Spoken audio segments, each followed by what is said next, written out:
All right, so my name is Crystal Partickett, and I'm the project manager for the Northern Grapes Project. I happen to have a pretty bad cold right now, and I end up coughing if I talk too much, so I'm going to get through this as much as I can, and if I start coughing, I'm going to stop talking and let Tim Martinson take over. So our webinar today is Vineyard Floor Management, presented by Harleen Hatterman-Valenti and Justine Vanden Heuvel. Harleen is Associate Professor in the Department of Plant Sciences at North Dakota State University. She is a high-value crop specialist who oversees the Grape Germplasm Enhancement Project at North Dakota State and conducts research and outreach programs on cold-hardy grapes. Her emphasis is weed science, but she has conducted numerous production-related field trials. Justine is an associate professor in the Department of Horticulture at Cornell. Her research is focused on improving the environmental and economic sustainability of wine grape production in cool climates. And remember that as a participant in today's webinar, you will not have the ability to speak. If you're having any technical difficulties, please type a note in the chat pod over there on the right side of the screen, and we'll do what I can to help. If you have questions, type those in the chat pod as well. We'll take some breaks during the course of the webinar to address questions, and Justine and Harleen will be answering questions for each other in the chat pod as we go along too. So with that, I'm going to mute and turn things over to Harleen. Harleen, it looks like your microphone. Okay. Can everyone hear this? I hope so. I'm going to try to speak up because Justine, or I should say, Chrislyn went and said it, and Tim said it was a bit soft. Well, as you saw in my title slide, talking about weed control, but really it's more floor management and our vineyard floor management that I'm going to discuss, and Justine is going to talk about as well, and some of her research. And so with that floor management, you can see that we have 4 goals. And really when you're talking about weed control, you're talking about the need for weed control during those establishment years. And I could show you a study where we tried to use a living mulch from day 1 after transplanting. We seeded it down, and basically by year 3 we didn't have any plants in there because our living mulch went and pretty much outcompeted it. Once you get those grapevines established, you know, weed control, as probably Justine will address more, it's not a black and white. It gets kind of gray as far as how much weed control does a particular vineyard need. So we want weed control, yet we want soil conservation. We definitely don't want to go and be losing our soil. I can show you, I've discussed it, Justine will discuss it even further on how you can use some of these living mulches or cover crops to help control vine vigor and yet not affect the wine quality, or maybe favorably affect wine quality. So floor management, that is definitely one of the control or goals of that, and it works out great if you can go, and especially with these hybrid, American hybrid cultivars, they are extremely vigorous, and so there is a need to go and tame them.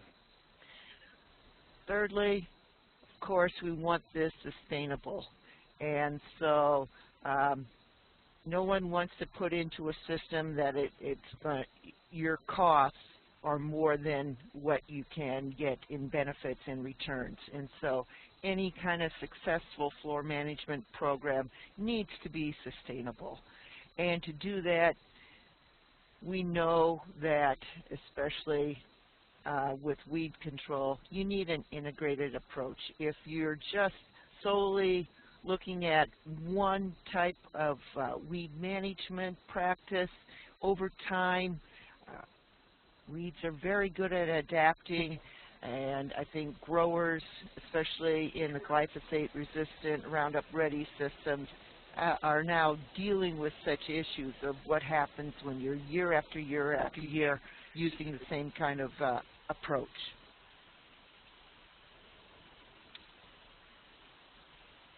Okay. So what are some of the tools that we can use? As you can see here, this is pretty broad covering. I think cultivation, I'll be talking about each of these a little bit more in the next slides, but you know, cultivation, that was the foundation. And then finally came the herbicides. And now we've gone and moved on to looking at cover crops and mulches.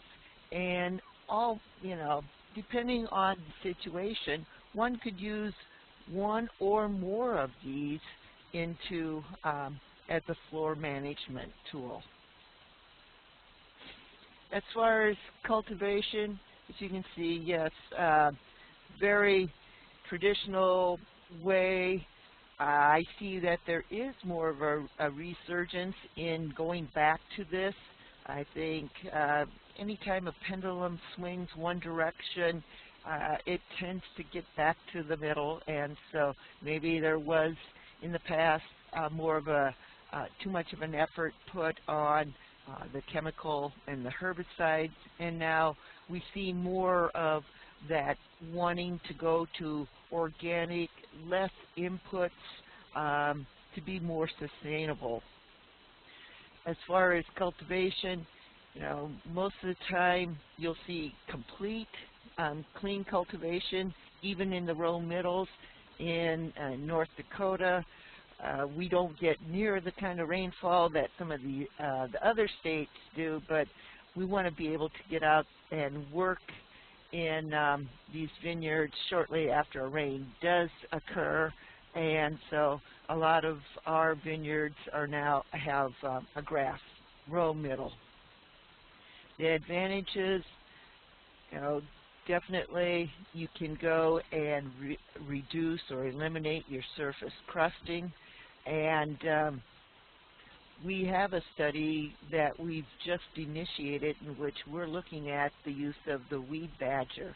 Some other things that advantages about cultivation is that you can enhance your nitrogen mineralization and the whole cycling. Speaking with some other growers that have used cultivation, it also has a way of really reducing some of the disease inoculum that may be there. But there are disadvantages as well. So compaction, any time that you're using a tractor with a tool such as the weed badger or whatever, you know, there is that overall weight that will go and perhaps cause soil compaction and a hard pan to form somewhere. You do lose your soil structure. There is the risk of vine damage, and I'm sure we could probably talk to a number of people who have firsthand experience on that. And there could be the possibility of also spreading soil and pest pathogens, as well as eliminating, helping to eliminate those soil and pests and pathogens. As far as herbicides, a lot of times these are just restricted to the vine row, and they aren't applied through on the row middles, but I have seen both ways. A lot of times that restriction is due to the cost associated with these chemicals. There are a limited number available. There will be a slide coming up that I will, you know, show you the ones that are labeled for newly planted, as well as vines that are over a year old. And generally any kind of herbicide that is, most of the herbicides that are labeled for tree nut and tree fruit crops are labeled for use on grapes. Grapes are a woody vine, but of course I want to really stress that you make sure that grapes are on the label, and a lot of these do have restrictions as far as when those herbicides can be applied after planting and what kind of size or age these vines have to be in order to avoid any kind of injury. Advantages you see here: cost effective. Some of them can be very good on perennials, and so if you have that Canada thistle patch that you weren't able to go and eliminate prior to planting, you may be able to get control those with time. There's a number of perennials. I just mentioned one. You can really determine the timing of the competition of whatever is growing there, the vegetation that is growing there. So if you wanted to go and have some of that vegetation available in that early fall to go and compete with those vines and help them to go and think about acclimation and becoming dormant, you know, you can have some very precise timing of that. There are some disadvantages. There's the risk of toxicity to man and to plant. I've firsthand have gone and had that experience, especially with glyphosate or Roundup, in which you think you're the most careful applicator on earth, and then find out later that usually the following year that, oh my gosh, you weren't the most careful applicator on earth. And as I already mentioned, something about if you use those same chemicals year after year, the chances of herbicide-resistant weeds. And then, you know, we don't have an infinite number of chemicals available or herbicides available, so what would we have to do to go and control that? We may not have a lot of options. Here's just a list of herbicides available for new plantings. As far as pre-emergence, those have to be applied before any of your weed seeds germinate and emerge. And post-emergence, some of these would still have, I guess I would say, a limitation as far as size. What RUP means is restricted use products, and I did not include any of those. You'll have to have special licensing, and we have enough without that I didn't include those. These are then the herbicides for established plantings. The list got a little bit longer, and some of them are on both, which gives a lot of flexibility. Lastly, or not lastly, another source, and a very good source for information, is the Midwest Small Fruit and Grape Spray Guide. This you can find on the website. If you went and put a keyword search in and just put in Small Fruit and Grape Spray Guide, it would show you, it gets you right to the Purdue site, in which this is last year's. The updated one hasn't become available yet, but it's available as a PDF, or I'm sure you can also order it if you'd like a hard copy. I'm going to kind of probably skip over this because Justine's going to talk about studies, but you know, here was one that was in New York where they actually did go and show how with weed control, how you could increase your yield. And this was Concord grapes. And but you know, every situation's a very, I guess, specific situation. One year you could see this, and another year you may not. And so I think we can talk about this later, but for time, as I'm running out, the last thing I think I'm talking about then is your row middle strategies, whether or not you use no vegetation in your row middles and control it by herbicides or cultivation. If you have grass, many of them many vineyards do have grass in your row middles, and you just mow those, or if you use cover crops. And that's a very complex system. And what happens with the cover crops and in the vine, as well as the row middle, is that, as you can see here, this is from a study in which Paul went and shows just the area where the periods were great competition, or I should say, I'm going to find my highlighter here. There we are. Where it could go and reduce, the competition could reduce the crop size, and where it would be reducing vine and root system size. And I think those areas is something that Justine's going to talk about more with what she's talking about on cover crops. And so with that, okay, you had a question come in from Fred that Justine just answered, actually just privately, so I'll repost that to everyone. So anyway, there's that. And then also you had a question from Ken Albert asking, since Rely is not available this coming growing season, what is recommended as a substitute?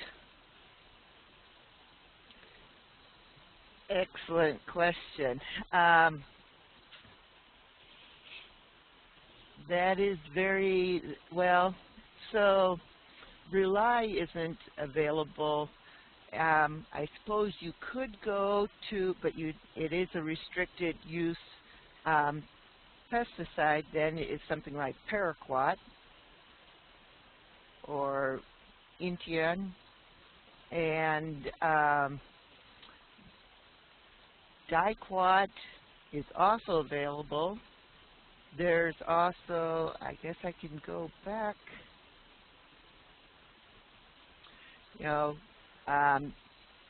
Sif is more of a contact type herbicide as well. I didn't go and put in, here the paraquat because it is a restricted use product. So, so there are a few options, but yes, this is going to be really difficult if you don't have any from previous years to go and to utilize. I don't think there's going to be a possibility to go and to purchase Ignite, which is for the cropping system. Well, that you can't do that because on the Ignite label, I don't think there has grapes on it, just because of that, the whole marketing of those two products. Okay, and then also one person asked what's considered an established vine, and Justine said that it's a function, more of a function of how well it's growing, but that for herbicide use, she thought you should maybe weigh in on that just a little bit. But we need to do this quickly because we do need to get moving on to Justine's. Yeah, and really, those labels will state if it has to be 1 year, 2 years, 6 months, if you have enough separation in your foliage. Chateau, for example, you just need, it has to have vine length of about 4 foot so that you can go and not contact the foliage on that. So each of those labels will distinctly identify what is needed for establishment. Okay, so I think now we're going to go ahead and switch over to Justine's slides and let her get started. Justine, you'll need to click up there at the top on your, there you go. All right, so Justine is now going to cover some of the information she has about undervine cover crops. Can I jump in here for just a minute? Sure. And ask the audience, if you are posting comments and questions, could you set your chat bar item to everyone? There's a little drop-down menu there. And same way with those, if you answer those. That way everybody can see the questions and answers. Thanks. All right, so I'm going to talk about some of the work that we have been doing here at Cornell on using undervined cover crops to reduce vegetative vigor of the vines and potentially improve wine quality. Now, this has been done with vinifera. We've been working with Riesling and Cabernet Franc, but this year we're going to expand onto hybrids, and I think in terms of experimenting with these, this work applies really well to hybrids, because hybrids, as many of you know, tend to be even more vegetative than vinifera do. So I'm in agreement with Harleen that while a vineyard is being established, weed control is really important, because the goal is to get a large vine with a good fruiting structure as quickly as possible. And so for at least the first 3-4 years, weed control, whether it's through cultivation or herbicides or some sort of a mulch, for example, we've used a paper mulch out in our organic plots here before. Those are all good ways to control weeds. And the funny thing is that everyone then controls weeds through the life of the vineyard. But there's really not a lot of good justification for why we do that. And we always learn that it's because we want to reduce the competition for water and for nutrients with the vine. But then our vines are too big. So we reduce the competition for water and nutrients, we get a bigger vine, and then we have to do hedging. And we have to do leaf removal, just to make sure that we get an appropriate canopy for ripening the fruit. So these two things sort of work against one another. And when you actually go back to the literature, the academic literature, to find out where does this recommendation come from for areas that get enough moisture that we don't have to worry about not having enough water in the vineyard. And this actually comes from Concord production, so juice grapes. And the reason is that for juice grapes, we want a really big vine so that we can get 6, 8, even 10 tons per acre. But for wine grapes, we don't want really big vines. We tend to want smaller vines. And for hybrids, growing a really big vine often doesn't help anyway. So many of the hybrid cultivars tend to get more vegetative as they get bigger rather than more reproductive. So bigger vines will often just be higher in pruning weight, but lower with respect to fruit production. So we consider this excessive vegetative vigor issue to be a problem. And the first person to work on undervined cover crops was Tony Wolf and one of his grad students, Jermaine Hatch, at Virginia Tech. And they were working with a permanent undervined cover crop, which we can't do here in the Northeast because we need to be able to hill up our vines to protect the graft union through the growing season. So they worked with a creeping red fescue and found that it did reduce vine size when they planted it under the vines. So we decided to take their work and expand it to annual undervined cover crops so that we can maintain that ability to hill up and then hill down in the spring. And we've been trying it on Riesling and Cabernet Franc in order to try to increase the competition for water and nutrients with the vines, to hopefully manage some of the vegetative vigor problems that we're having, and then either maintain or improve fruit composition and wine quality. So we've been working with Cabernet Franc for 3 years now, and with Riesling for 2 years. And these are the different undervined cover crops that we've been trying. So for Cabernet Franc, we've been working with annual ryegrass, buckwheat, a rosette-forming turnip, and then root pruning. I'm not going to talk too much about that today. And then comparing those to a glyphosate control. In our Riesling blocks, we tried to establish the same treatments, but there's a large population of woodchucks that live in our Riesling block, and woodchucks love brassica species, and so they ate the turnip as soon as it came up. So we then converted that treatment into a natural vegetation treatment. So this is what excuse me, the treatments look like for our Riesling vineyards. So lower right is the glyphosate control. So that was about a meter-wide herbicide strip. Lower left is the natural vegetation treatment. In the first year, that was a lot of smartweed, a lot of purslane. The grower had been spraying pre-emergent herbicides previous to us beginning our work in there. So then in the second year of the project, we've seen many more weed species in the natural vegetation treatment. We've had to mow it, usually just once in the growing season, just to keep any of the tall weeds from getting up into the fruiting zone. These vines are on Scott Henry. Top right is buckwheat. We've had to mow that once during the season. And then top left is annual ryegrass. And we had some problems with establishing this in the Riesling vineyard. The reason being that the pre-emergent herbicide had left some residual.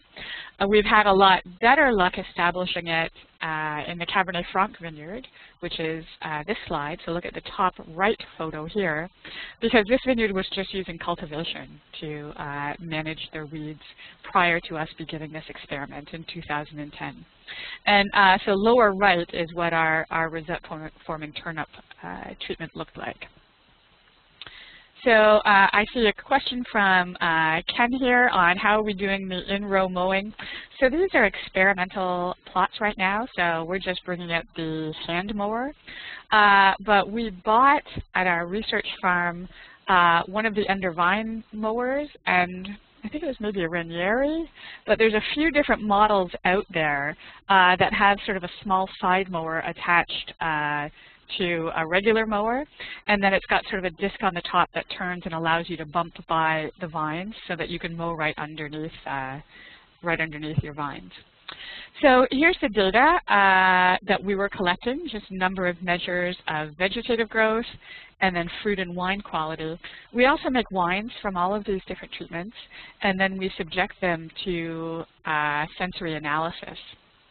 And our winemaking is pretty standard so that the viticulture shines through.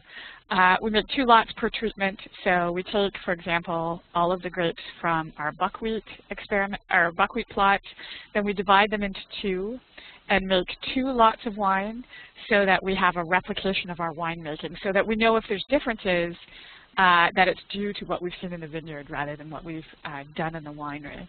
And we use a pretty standard protocol. So this is our Riesling. Our Cab Franc, we basically do the same thing, except we use 30-gallon stainless steel fermenters. So I'd like to start by showing you some of the data from our Riesling trial. So this is shoot growth rates. So we go out on a weekly basis and we measure primary shoots. And then we've grouped them into 2 different periods here. So the 6th of June until the 10th of July, and then the 10th of July till the 31st of July. And our treatments here are CON is the control, NAT is the natural vegetation, BW is the buckwheat, and ARG is the annual ryegrass. And ANOVA is our statistical analysis. And when it says NS, it's basically not significant. So for shoot growth rate for 2011 or 2012, and this is the data that we're looking at now, no significant differences for the primary shoots. The lower table is lateral growth rate in centimeters per day. Excuse me, and there were some slight differences there, not when we compare the treatments to the control. So if a treatment has a letter here the same as another treatment, then it means it's not statistically different. But we found that the annual ryegrass did have lower lateral growth rates than the natural vegetation and the buckwheat treatment, but did not differ from the control. And this is cane diameter, so diameter of the cane just above the first real node. And what we're looking for here is potential formation of bullwood in any of our treatments or reduced cane diameters. 2011, no significant differences here in the treatments. 2012, there was a slight difference where vines in the buckwheat treatment did differ. They had slightly larger cane diameters than vines in the control treatment and in the annual ryegrass treatment. And this is our yield data. So the top is total clusters per vine in 2011. And the bottom is the weight of those clusters on a per vine basis in kilograms. And there were essentially no significant differences in 2011 as a result of our treatments. In 2012, we did see a small difference in the weight of clusters per vine in our annual ryegrass treatment. So in 2012, our annual ryegrass treatment had established itself much better than in 2011, I think because we were a longer period out from the use of a pre-emergent herbicide. And so those vines did yield about 1.5 kilograms less on a per vine basis than the control. The other two treatments, the natural vegetation and the buckwheat, did not differ from the control at all. This graph is a glimpse of midday stem water potential. So this is just basically a really good measure of vine status, vine water status. And the best way to read this graph is that the lower the number, the more negative the number, the less water is in the vine, essentially. So if we look at this first date on July the 10th, we see that the purple bar is the highest on the graph. It's the shortest, and that means it had the most water available to it, and that's the control treatment, whereas the other treatments are considerably longer, and so they had less water available to them. And so over the series of dates that I've shown you here, the treatments move around a little bit, but essentially the treatments had less water available to them than the control did. And that's no surprise because that means our cover crops were doing what we wanted them to do, which was to compete for water with the vine. Excuse me. And these are juice characteristics, so Brix, pH, TA. No significant differences over the 2 years that we've been working with the cover crops in the Riesling yet. So moving on, I'd like to show you a little bit of data from our Cabernet Franc work. So this has been going on a little bit longer, and we've seen some slight differences.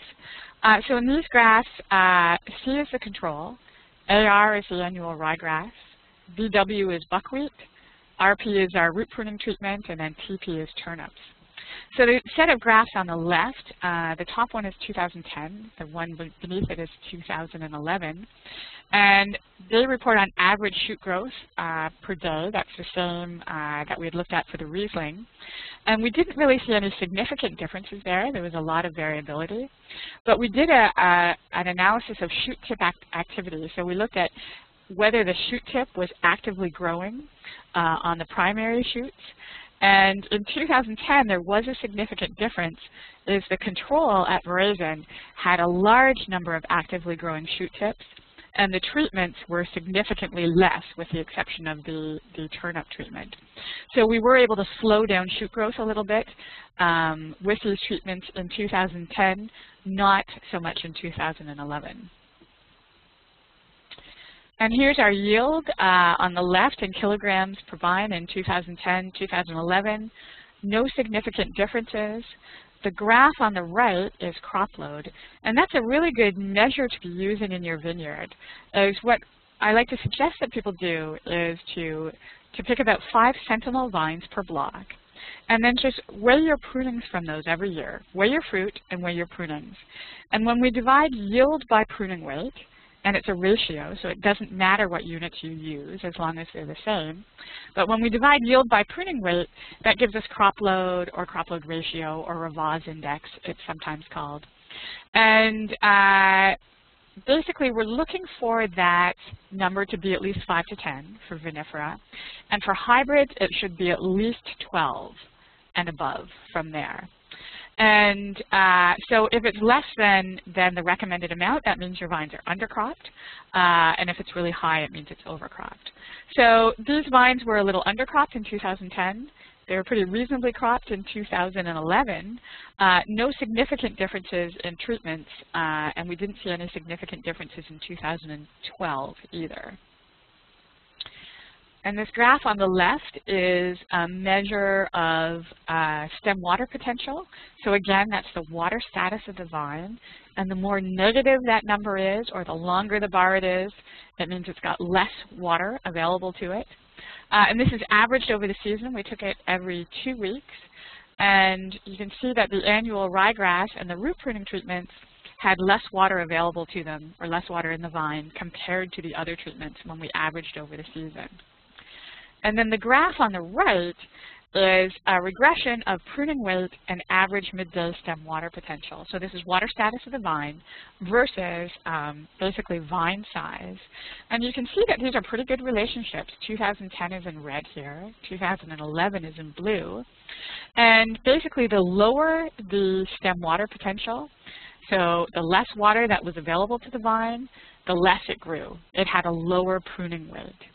So again, we see that when we have an impact on water status of the vine, when we can reduce the amount of water that's available to the vine, we get less vegetative growth, but it didn't impact our yield in the Cabernet Franc. So we have done our wine sensory on our Cabernet Franc. We're working on it right now, actually, with our Riesling. So we've done some consumer preference testing with a 26-member sensory panel. And basically we've done 2010, and I'm sorry, I should have added, we've also done 2011 now too. And when we ask consumers for their preference among our treatments, they have no preference for any of these wines. They consider them to be pretty similar. But then we were concerned with the question, well, what if they're not very similar, but they just really don't prefer one to the other? And so we did something called projective mapping, where we pour duplicate glasses of the wines, and then we have the panel arrange them on a piece of paper where they group the ones they consider similar to one another together, and the ones they consider different, they group sort of separately away from everything else. And this factor map here shows you the results. So basically what should have happened is that the panel should have, at least if there were differences in these wines, they should have grouped the duplicate glasses together. So for example, the AR in red should be next to the AR that's in purple or brown. And the RP should be together, and the BW should be together. And that didn't happen. So these were the exact same wine. They weren't even different replicates of the wine, but the panel didn't group these close to one another at all. So that basically told us that anything we did in the vineyard had no impact on the wines. This is for the 2010 vintage of Cabernet Franc. So in conclusion, we are really excited about the work we've been doing with undervine cover crops. It's too early in the point to recommend specific undervine cover crops for anyone. But what we found is that over multiple years, we've eliminated the need for herbicides in the vineyard. And even apart from the question about sustainability in using herbicides, there's also the cost issue. So in the 2008 economic analysis that Jerry White from Cornell did on the cost of growing vinifera up here, he puts herbicide use at $210 an acre. $210 an acre. So using herbicides is really expensive.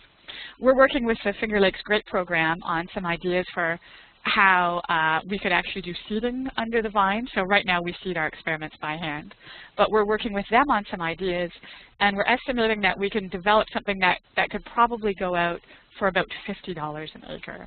So an immense savings on a per acre basis, in addition to not using herbicides and the sustainability issue. So basically we've seen little or no impact on vine growth and fruit composition in Riesling over a 2-year period. We've also started another experiment on Riesling that just began last year, where we've been looking at these cover crops either irrigated or not irrigated. And again, we've seen very little difference there. We had good luck reducing the midday water potential in Cabernet Franc and in Riesling sometimes. We improved the crop load and reduced the vine pruning weight, which is a very positive thing. And we've had no perceivable impact on the wine sensory scores in Cabernet Franc. So we're working on sensory right now for our Riesling. I can tell you that anecdotally, we gave some bottles to the vineyard where we had been doing this work. They tasted them, and they preferred, again, this is just anecdotally, the winemaker and some of the people who work in the vineyard and winery there, they preferred the natural vegetation treatment because they thought, I think it made the wines more fruity, if I remember correctly. So that's what I have, and I'd be happy to answer any questions that anyone has. I'll look over into the chat bar and see where we are. Okay, I actually have some pulled for you. Fabian asks, why is the recommended Rivat index much greater on American hybrids than vinifera? Oh, good question. So it's greater because those vines are so much bigger. So the thing is, hybrids are all over the place when it comes to pruning rate. So something like Foch, for example, we see tends to be on the smaller side and can support less crop. Something like Traminette, for example, is a huge vine out this way, and so it can produce a lot of crop. And when we look at what's in the academic literature, there's some support in vinifera for this number of 5 to 10, although I think there's lots of good examples too where you could go higher that we've seen in experiments.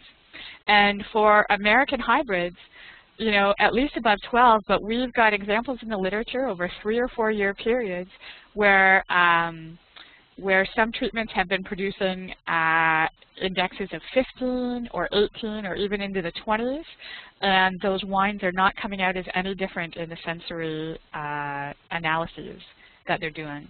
So hybrids definitely, they need to carry more crop or they will get really vegetative, and that vegetative cycle just continues on and on, because as soon as they start to crop less, then there's more shading, then the buds are shaded, they don't initiate fruit clusters for the next year, and then this cycle just continues and they get really, really undercropped.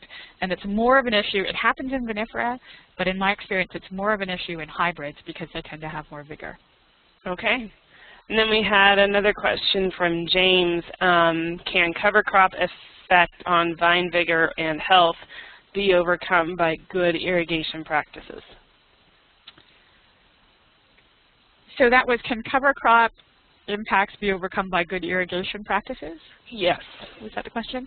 Oh, right there, I see it in the chat bar. Okay. So yes and no. If we had seen detrimental impacts, it would come down to water. Now, we didn't really see any detrimental impacts at all.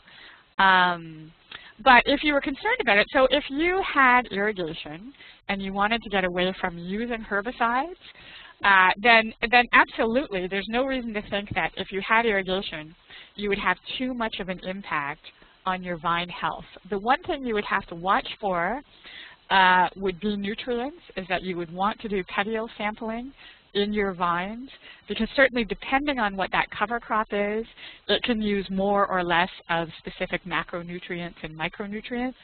So you'd have to watch for a bit of a change there. But certainly with irrigation, you would really be reducing any impact that the cover crop would have on lessening water availability for the vines. Okay, one more question, and then while you're answering it, I'm going to go ahead and switch over to Harlene's next set of slides. How does this all affect nutrient management? It's the very last question there. Yeah, so good question, and I think I just addressed that a little bit. It's going to be very dependent on the cover crop. What we've seen so far is on the Cabernet Franc, we didn't see any impacts at all when we did our petiole analysis every year. On Riesling, we've seen a little bit of an impact on nitrogen, but our soils tend to be pretty high in organic matter anyway, 3+% in many cases. And so any impact that we've seen so far on nitrogen has been positive, because we tend to have too much nitrogen in many cases in our vinifera here. But it's something that would need to be watched carefully. If any of you are experimenting with undervine cover crops, take a petiole analysis each year so that you can start to address any issues that show up on a reasonably timely basis.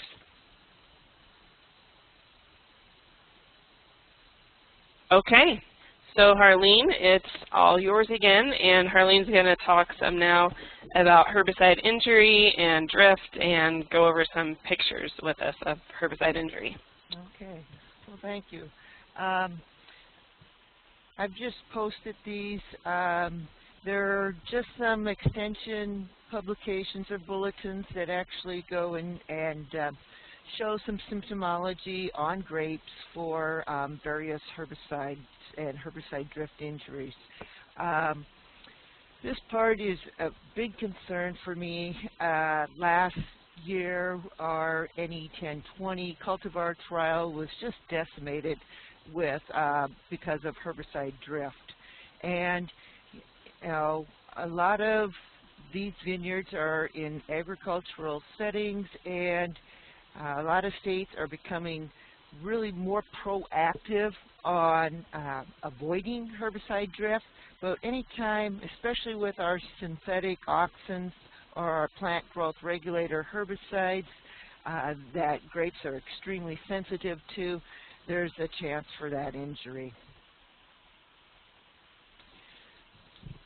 As far as the symptomology, 2,4-D, I think unfortunately most everyone's probably seen something like this in their vineyard. Last year we had a couple vineyards that actually we had the damage on our grapes, in which the one time they went and actually just painted it onto some stumps that were outside the vineyard, and we still received the injury. Not as bad, and that's why those questions about 2,4-D, you know, why would you want to go and take any chances when grapes are extremely sensitive to 2,4-D? Glyphosate is another one in which very different symptomology is capable on these plants that you may not see. At least with the 2,4-D, you'll see it shortly after that spray drift or volatilization has occurred. But with 2,4-D, you may not see much for symptomology until the following year, in which you can see some of these symptoms, as you see here, almost look like something like a 2,4-D. A lot of times what we see is, and this picture shows what you will, from the previous year, probably a misapplication and the injury that you would see on those buds. That's pretty severe. A lot of times you'll see just some puckering on the leaves. If you do suspect that you have herbicide drift, there's some differences that can occur depending on what state you're from. And here's a publication or a bulletin that has just been updated at North Dakota State University that's available, that kind of talks about making sure that you're documenting your suspected herbicide drift. And I think if, as you look through these things, everything seems pretty straightforward. One thing you can never, I've highlighted and bolded, I should say, take lots of photographs. You can never take too many photographs. Also, this crop damage, you know, usually what you initially see may not, you know, be what is the lasting. So you have a much better picture on the impact of the crop if you wait 15 to 30 days with a lot of these drift situations. And I guess the last part, many state laws require additional actions. And so if you were in Minnesota, you'd have to make sure that you contacted the Department of Agriculture. And so make sure that you know for your specific state what kind of state laws require, what kind of actions are needed with that. Now we're going, for the last few minutes, I just want to go and it's going to be just kind of, hey, can you figure out what happened? Of course, we can see here we have a grape plant and got some injury here. Of course, we have some Canada thistle growing around it. We do have a grow tube in which they're trying to protect it. If we looked at a close-up of these leaves, they're almost cup-shaped. What would you think is the problem with this plant? And I do not see, yeah, I guess people will have to type in a guess or say no. Exactly.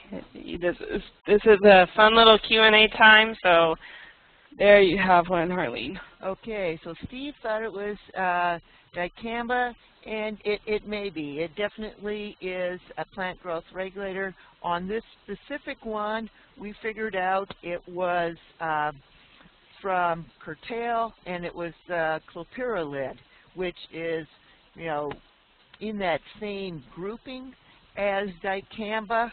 And what happened was it wasn't from spray drift, it was actually taken up by the root system, because one branch on that very small plant was affected, and another one right next to it wasn't.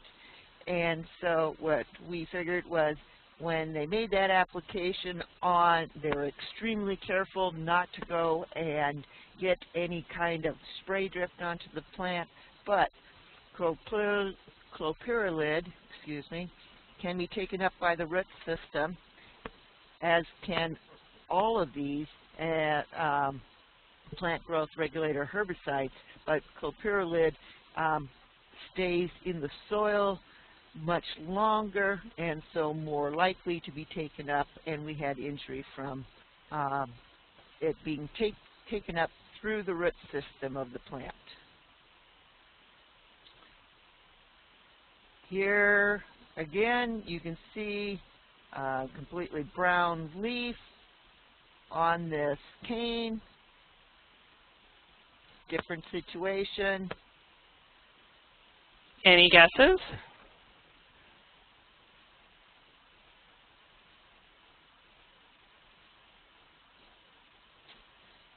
Kevin sent me a message privately that said frost damage. Everybody remember to please make sure that you're using that little toggle box to send the responses to everybody, not just to me. Yes, this was frost damage. Someone tried to say it was herbicide injury. Their neighbor was spraying, and but indeed it was frost injury. I think everyone's probably seen something like this, basically winter injury, where one plant sometime late in the growing season, just because of that injury, it just gave it up. And so wasn't related to any kind of a drift.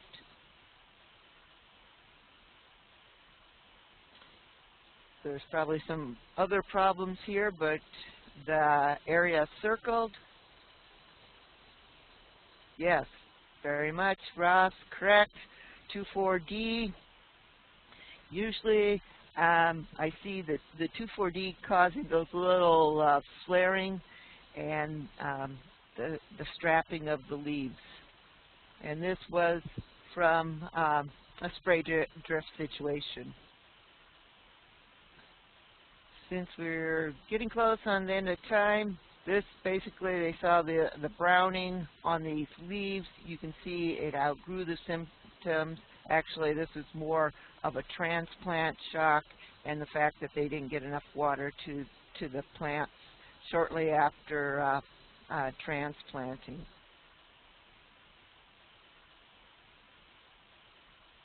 I have two pictures here.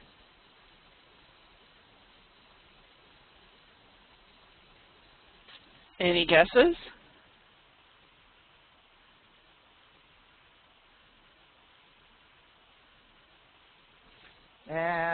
Mark, that we had a potassium deficiency also, and a magnesium deficiency. It was actually on these were bluebells, and we basically had iron chlorosis. This resulted just because of our high soil pH with this particular grape cultivar. A lot of these could cause deficiencies that you're talking about, could cause something like this. And so a lot of times with iron chlorosis, when you see something like that, you'll have that intervenal chlorosis, but the veins are still very green.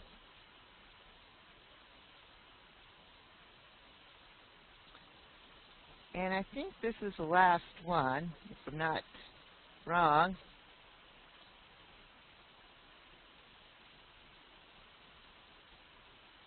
Any ideas?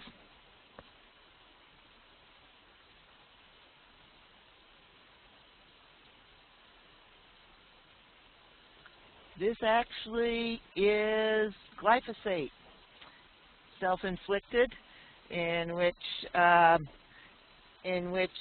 we were trying to control a very dense perennial foul thistle infestation that we had. We thought we had taken care of any of our basal shoots that were coming, and obviously we didn't. And so we saw this injury the next year. And so mainly you see is this kind of puckering and a little bit of strapping as well. And just another picture of the injury we saw from the glyphosate on there.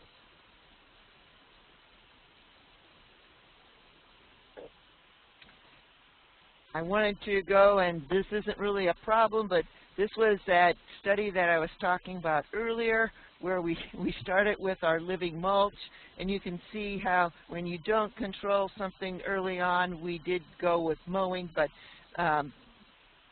these plants are not out competing the grass for the nutrients. You see how chlorotic they are, and so very important those first 3 years of establishment to go and make sure that you have as much, that you provide the greatest opportunity for these plants to become established and to really develop that root system so that you don't have to have problems later. And with that, we have a few minutes for any other questions. Yes, we do. Bob Weirich asked, does anybody have experience with planting hybrid vines into undisturbed no-till vineyard plots? If so, what are the observations and recommendations?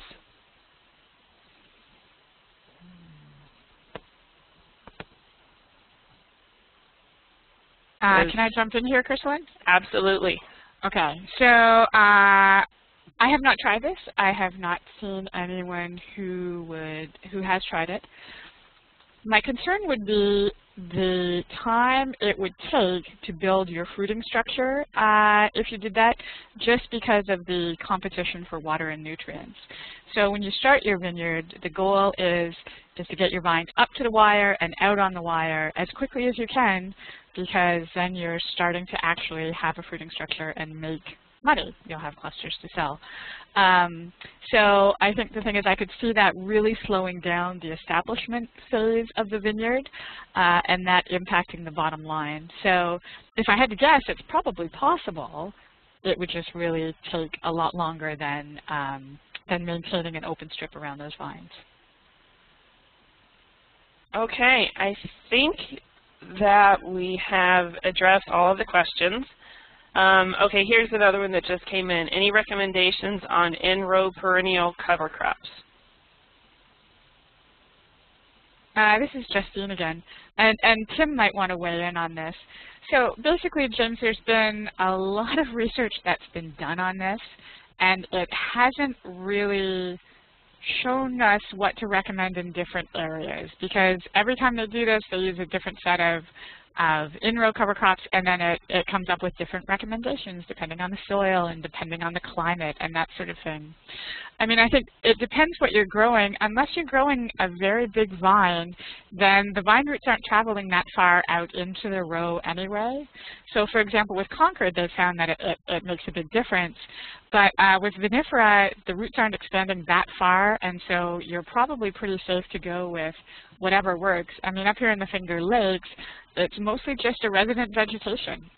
So whatever is growing up, it tends to be a mix of fescue and a few other things. Or some people will put in some sort of a fescue clover mix. I think in the end, unless you've got really big vines, it probably is better to make that decision around management options in terms of getting on the piece early in the spring, rather than making it in relation to the crop, in relation to the vine. Sorry. Okay, just a few housekeeping things. I put up the remaining 2 webinars for this year. We hope that a lot of you guys can join us. Also, I posted the link to the to our post-webinar survey. If you would please click on excuse me, please click on that link and take the survey before you leave today. We really, really do value your feedback. Tim, you want to take over? Okay, I was typing in a question and answer there. So as Kristen mentioned, sorry, I got to get my microphone down here. I hope you can all hear me. Yeah, we have 2 left in our series here, Vineyard Nutrition. Carl Rosen, who's doing a lot of studies for us in the Northern Grapes Project, and Paul D'Amoto. That should be a good one. And then our final webinar is towards startup winery profitability. When do I start making money? I think this will be great, very interesting, because Greg McConnell of Farm Credit East is a person who does a winery benchmark study, so he'll have a lot of nice insights. And Miguel is the person that is now doing all of our crop budgets for vineyards. He took over from Jerry White, who retired a couple of years ago. So hope you can make it for these. And I just wanted to highlight again the survey, the post survey there at the link that Chrislyn posted. So if you click on that, there'll be a few questions we'd like you to answer.